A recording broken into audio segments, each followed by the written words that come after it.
Dr. Alan Wright rubbed his tired eyes as he stared at the screen. For 3 weeks, he had been studying the same signal, a pattern of pulses from deep in the Andromeda Galaxy. At first, he thought it was just noise, maybe a pulsar or some other natural space phenomenon. But now he was sure.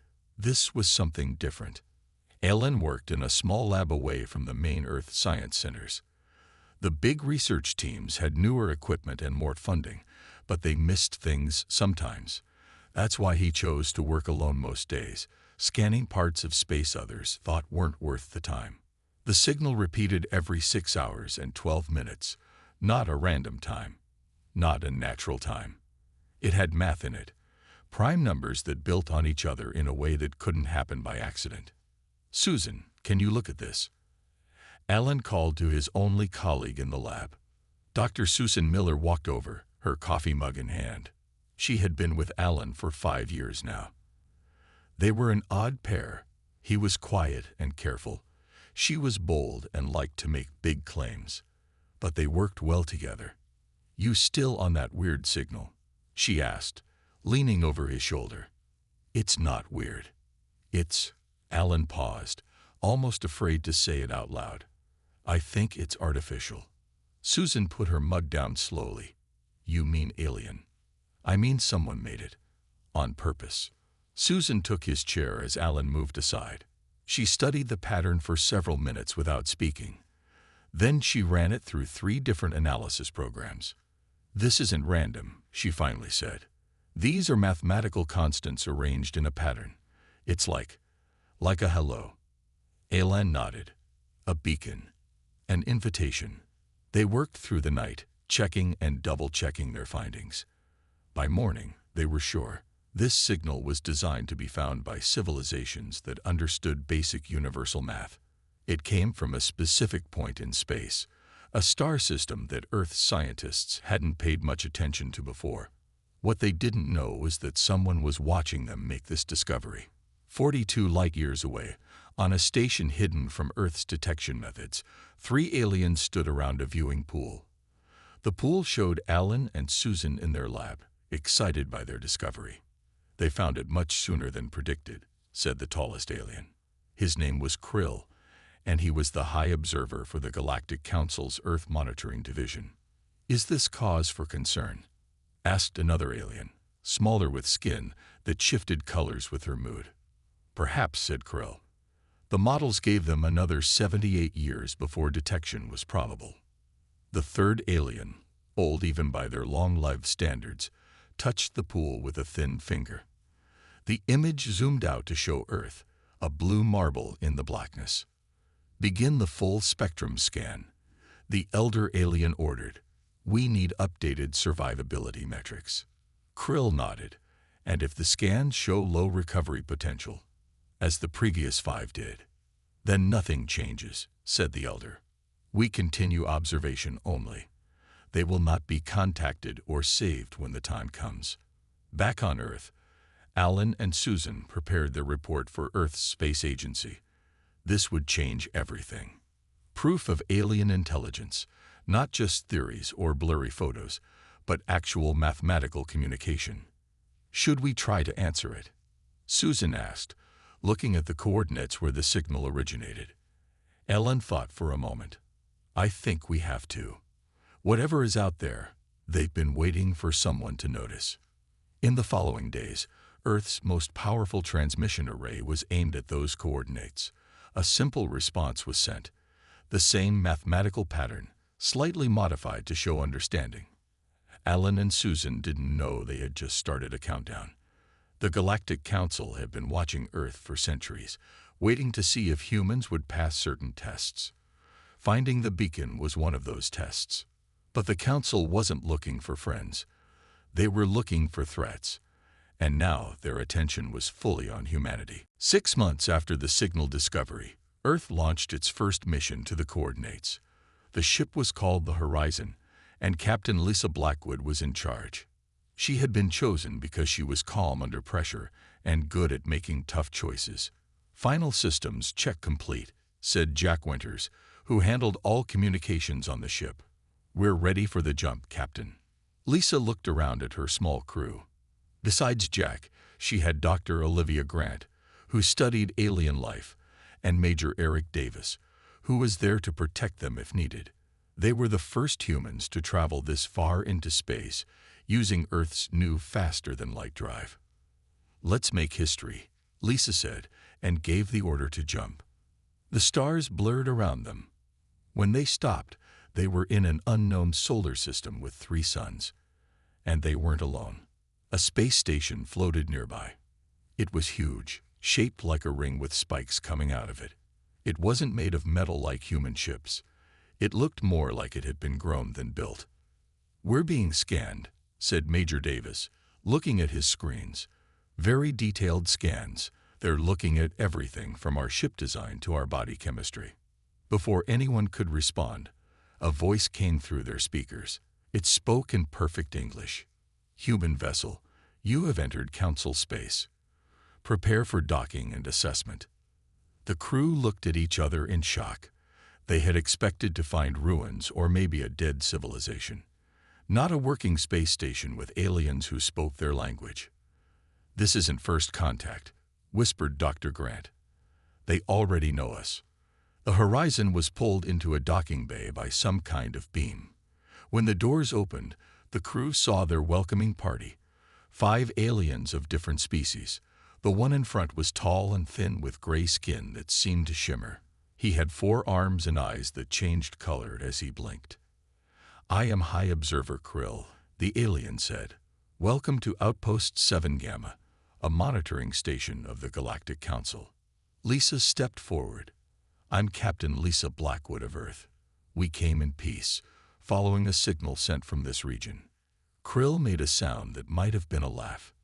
"Yes, the beacon. You found it much sooner than expected. You weren't supposed to have that level of technology for at least another century." The humans were led through the station. They saw aliens of many types working at strange machines. Some looked almost like humans. Others were completely different. Some floated in the air. Others moved on many legs. Major Davis noticed something troubling. The aliens were watching them too closely, taking samples of the air they breathed out, scanning them with handheld devices when they thought the humans weren't looking. "They're studying us," he whispered to Lisa, "like we're lab animals." In a large room with a view of the 3 suns, Krill introduced them to the station's senior staff. One alien, who seemed very old, looked at the humans with special interest. "Such a surprise," the old alien said. "To think they found the beacon now, when it's almost too late." "Too late for what?" asked Dr. Grant. The aliens looked at each other quickly. Krill spoke up. "Nothing important. Elder Zorn was referring to an old research project." But later, when the humans were shown to their quarters, Jack overheard 2 aliens talking in the hallway. "Has the recovery potential been assessed?" one asked. "Yes," the other replied. "Still too low. The revivification protocols would be wasted on them." Jack didn't understand what that meant, but he didn't like how it sounded. When he told the others, Major Davis frowned. "They're not welcoming us to their club," he said. "They're deciding something about us, something big." That night, while the humans slept, the Council began its formal assessment of Earth, and the results would determine humanity's fate. The tests began the next day. The aliens took blood samples, hair samples, and skin cells from the human crew. They asked hundreds of questions about Earth, human history, and how humans thought. Each crew member was tested separately. Dr. Olivia Grant found herself in a white room with an alien named Vila. Unlike Krill, Vila was shorter, with blue skin and large, kind eyes. She was an Arcturian, she explained, from a planet that orbited a star humans called Arcturus. "These tests seem very thorough," Olivia said as Vila analyzed her blood sample. "Are all species tested like this when they first meet the Council?" Vila looked up, surprised by the question. "Oh no. Most species are monitored for thousands of years before contact. Your case is unusual." "Why is that?" Vila seemed unsure if she should answer. "Earth was categorized long ago. Your finding the beacon wasn't in the prediction models." Categorized. What does that mean? The Council studies all developing worlds, Vila explained. Some show high recovery potential, others don't. Earth was placed in the limited recovery potential category. Recovery from what? Olivia asked. Vila suddenly looked nervous. I said too much. Please, let's continue the tests. Across the station, Major Eric Davis was being questioned by two aliens about Earth's military capabilities. He gave vague answers, feeling uneasy about their interest. When the aliens stepped out briefly, Eric heard them talking in the hallway. The danger assessment is higher than expected, one said. Yes, but their classification is still valid, the other replied. Earth's situation remains regrettable but necessary. Eric didn't like the sound of that. When the aliens returned, he pretended he hadn't heard anything. Meanwhile, Captain Lisa Blackwood was meeting with High Observer Krill and the elder alien Zorn. They showed her a map of the galaxy, with thousands of worlds marked in different colors. The Galactic Council has existed for over 50 million years, Krill explained. We monitor all intelligent life in this part of the universe. For what purpose? Lisa asked. To guide, to protect when needed, to observe when interference would be harmful, Zorn said. And which are we? Those you guide, those you protect, or those you just watch? The aliens exchanged looks. That is still being determined, Krill said carefully. That evening, the crew gathered in their quarters to share what they had learned. Jack Winters had been tested on his understanding of alien languages and mathematics. At one point, he'd been asked to solve problems that seemed designed for children, not adults. They're underestimating us, Jack said, or trying to. Vila told me something interesting, Olivia added. She mentioned Earth has limited recovery potential and seemed scared when I asked what that meant. Eric shared what he had overheard about Earth's situation being regrettable but necessary. Lisa thought for a moment. They're not assessing us for membership in their council. They're assessing if we're a threat to them. But why now? Jack asked. Why not before we found the beacon? Because now we know they exist, Eric said grimly. That changes things for them. The next morning, Vila sought out Olivia privately. The Arcturian looked around nervously before speaking. I shouldn't tell you this, she whispered, but I think you should know. The Council doesn't just observe. For worlds deemed worthy, they share technology, cure diseases, prevent natural disasters. For worlds they decide have low potential, they simply watch, even through extinction events. Extinction events. Olivia felt cold. Your planet has had 5 major ones. The Council observed them all. And the 6th? Olivia asked, suddenly afraid. Vila's large eyes filled with sadness. It's already been scheduled. But you weren't supposed to know we exist before it happened. Olivia rushed back to tell the others what Vila had revealed. The crew gathered in their quarters, faces grim as they absorbed the news of Earth's scheduled extinction event. How long do we have? Lisa asked. Vila didn't say exactly, but she hinted it would be within 50 years, Olivia replied. Jack paced the room. We need more information. These aliens have been watching us for centuries, maybe longer. They must have records, archives. And how do we access those? Eric asked. They're not going to just show us their plans to wipe out humanity. Jack stopped pacing and smiled. Maybe not, but every network has weaknesses. During my tests yesterday, I noticed their computer systems use patterns similar to ours. Different technology, but similar logic. You think you can hack into their network? Lisa asked. Not hack. More like find an open door they forgot to close. That night, while the station was in its rest cycle with fewer aliens on duty, Jack and Alan explored the station. They found a small room filled with glowing panels that Jack believed was a data access point. While Alan kept watch outside, Jack worked his way into the system. I'm in, he whispered after 20 minutes. There's so much here, millions of years of records. Focus on Earth, Alan said. And hurry. Jack navigated through the alien database, pulling up information about Earth. What they found horrified them. The Council had records of human evolution going back millions of years. They had watched, studied, and taken notes as humans faced disasters, wars, and plagues. More disturbing were the records of other civilizations. Thousands of worlds were listed as extinct or reset. Next to some names were notes about successful interventions or preservation initiatives. Earth had never received any such help. They'd been playing God, Alan said quietly, deciding which species live and which die. Jack dug deeper and found files about the upcoming extinction event for Earth. It wasn't natural.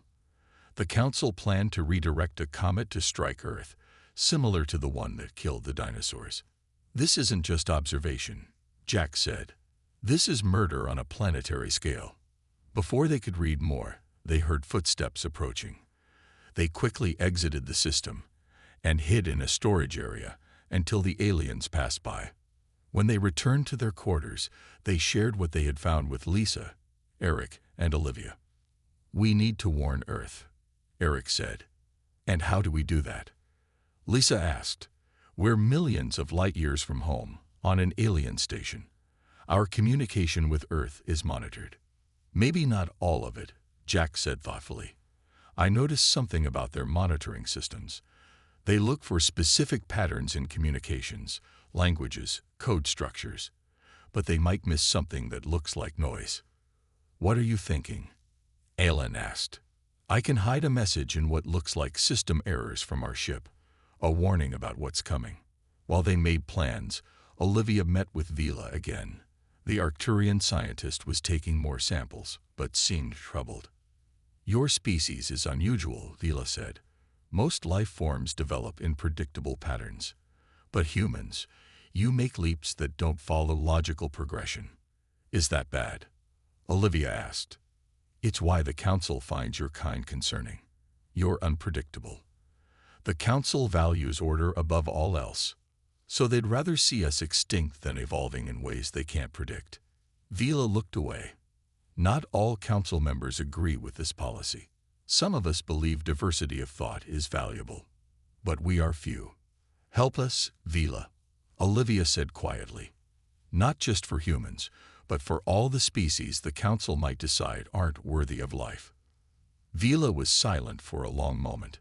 "If the High Observers knew I was even considering this, I would be removed from the Council. But I will think about what you've asked." Vila looked at her instruments.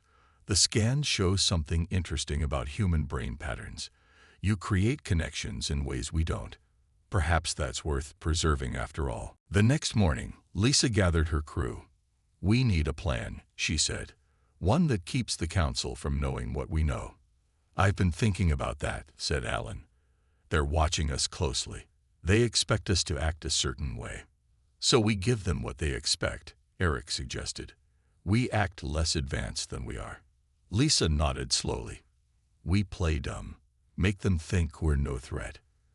For the next 3 days, the crew put on a performance. When asked complex questions, they gave simple or wrong answers. Jack pretended not to understand basic alien technology. Alan acted amazed by scientific concepts humans had known for centuries. Behind this act, they worked on their real plan. Jack spent nights secretly copying parts of the Council's technology database. Olivia continued to build trust with Vila, learning more about the Council's methods. On the 4th day, High Observer Krill called them for a meeting. The elder alien Zorn was there too, along with several other Council members. "We have completed our assessment," Krill announced. "Earth will remain classified as a developmental observation world. No official contact will be made." "What does that mean for us?" Lisa asked, trying to sound disappointed rather than relieved. "You will return to Earth. You may share what you've seen, but without proof, your people will likely consider it fantasy," Zorn said. "In time, they will forget." "We were hoping to learn from you," Lisa said, looking down as if sad. "To join your Council someday." Krill made a sound like a short laugh. "Perhaps in another 1,000,000 years, if your species survives that long. Susan, who had been quiet during most meetings, spoke up.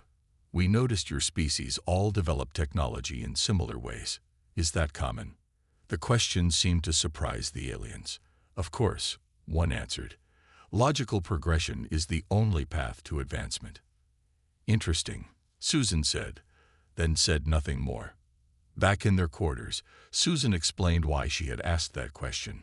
They don't understand human creativity, she said. Their species evolved through logical, step-by-step progress. They can't imagine the intuitive leaps humans make. That's our advantage, Lisa realized.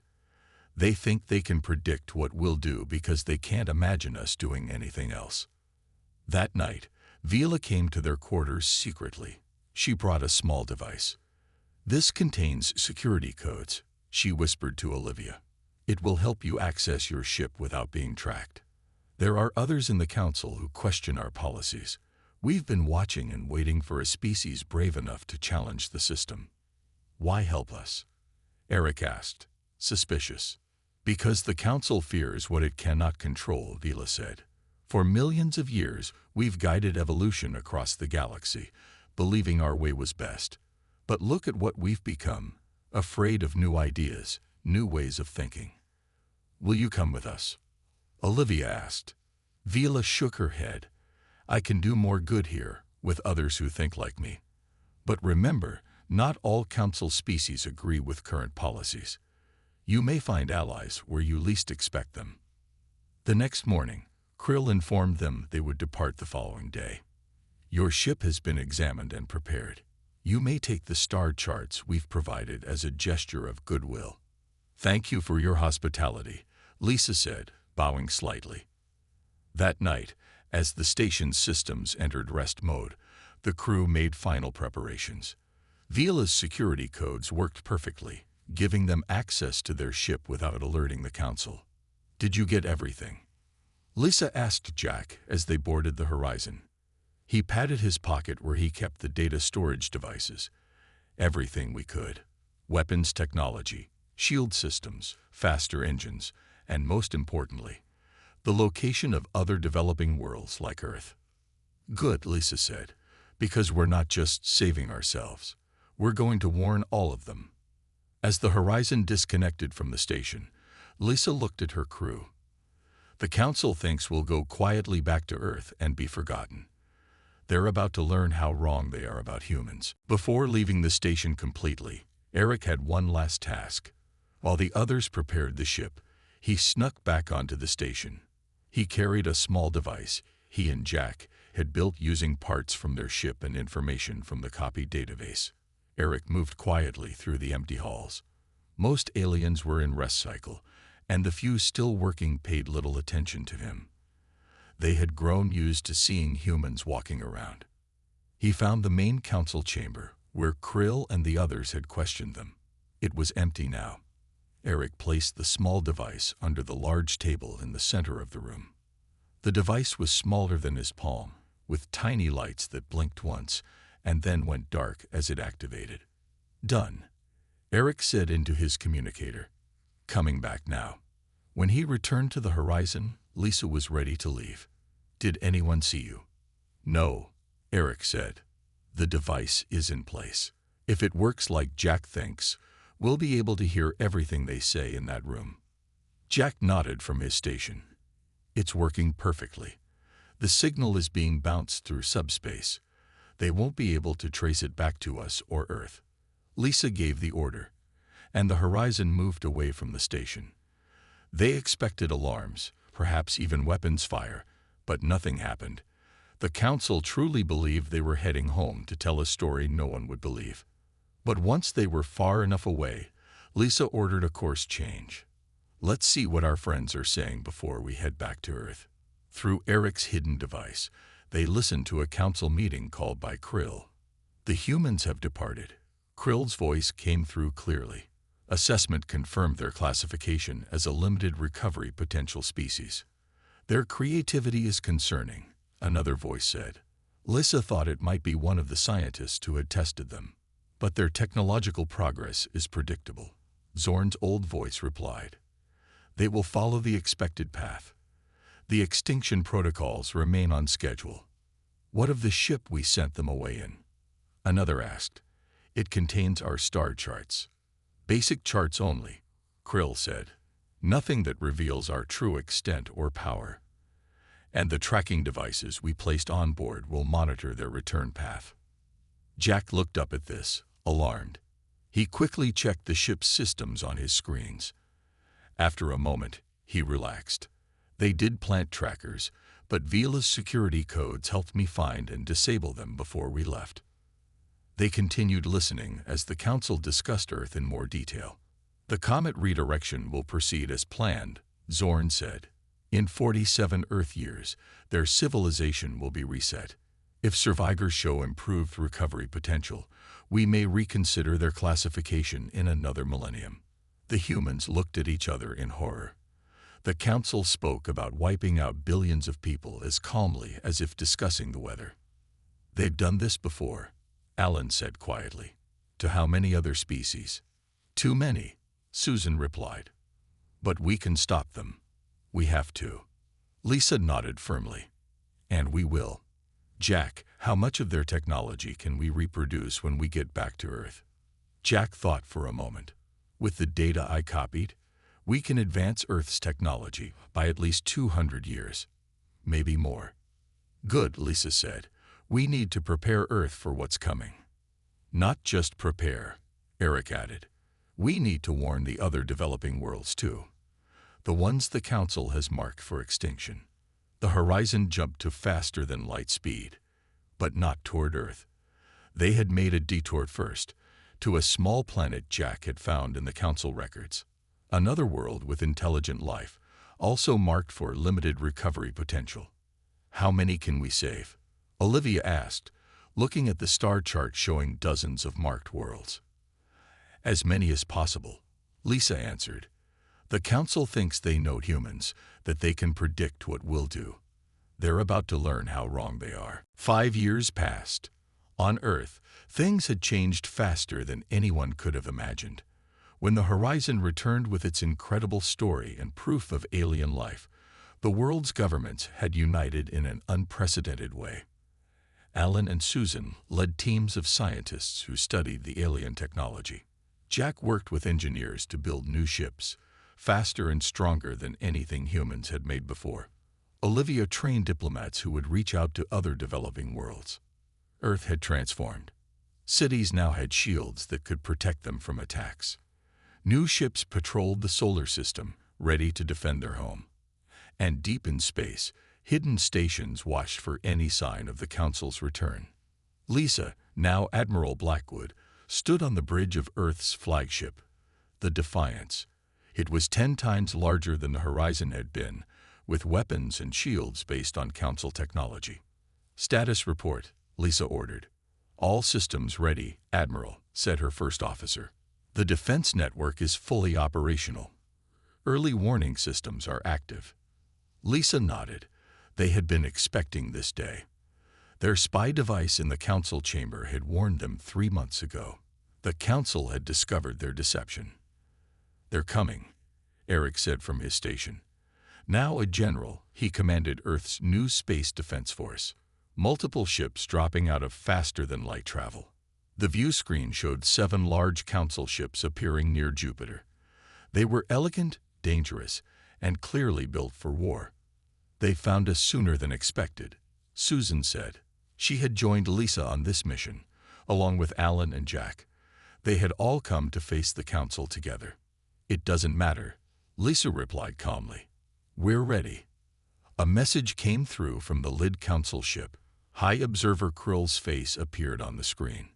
Humans of Earth, he said, his voice cold with anger. You have stolen Council technology. You have interfered with Council operations. You have contacted worlds under our protection. This ends now. Lisa stepped forward. This is Admiral Lisa Blackwood of Earth. We know what you planned for us, Krill. The comet. The extinction. We know everything. Krill looked surprised for a moment. Then his face hardened. Then you know resistance is pointless. Your world was judged and found wanting. The Council's decision is final. Is it? Lissa asked. Look around you, Krill. Scan our system. What do you see? The Council ships had begun scanning Earth and its defenses. Lissa knew exactly what they would find. Technology they thought humans wouldn't have for centuries, if ever. Impossible, Krill whispered. You couldn't have developed this so quickly. You never understood us, Lissa said. Human creativity, human determination. You thought we needed your help to survive, that we needed to be saved. You were wrong. You stole from us, Krill shouted. We learned from you, Lissa corrected. There's a difference. And now we're doing what you never did, helping others survive.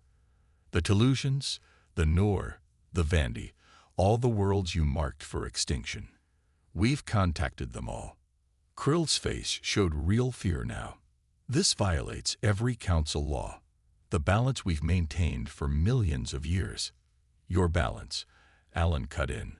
Not ours, not theirs. Lissa leaned forward. You deemed us unworthy of revival, but we never needed your salvation. It's too late to revive what was never dying. She signaled to Jack, who pressed a button on his console. Around the solar system, hundreds of small ships appeared, dropping their cloaking shields. We're giving you one chance, Krill, Lissa said. Leave Earth's space. Leave all the worlds we now protect. Find a new way to interact with developing species, as equals, not as gods. The Council ships held position for several long minutes. Then, one by one, they turned away. As they departed, Lissa sent a final message. The Galactic Council's time of judgment is over. The age of cooperation has begun. On worlds across the galaxy, species the Council had marked for extinction looked up at their skies and saw not the end, but a new beginning. Human ships arrived bringing knowledge, warnings, and most importantly, choice. The choice the Council had never given them. It wasn't just Earth that had been saved. It was the future of the galaxy itself.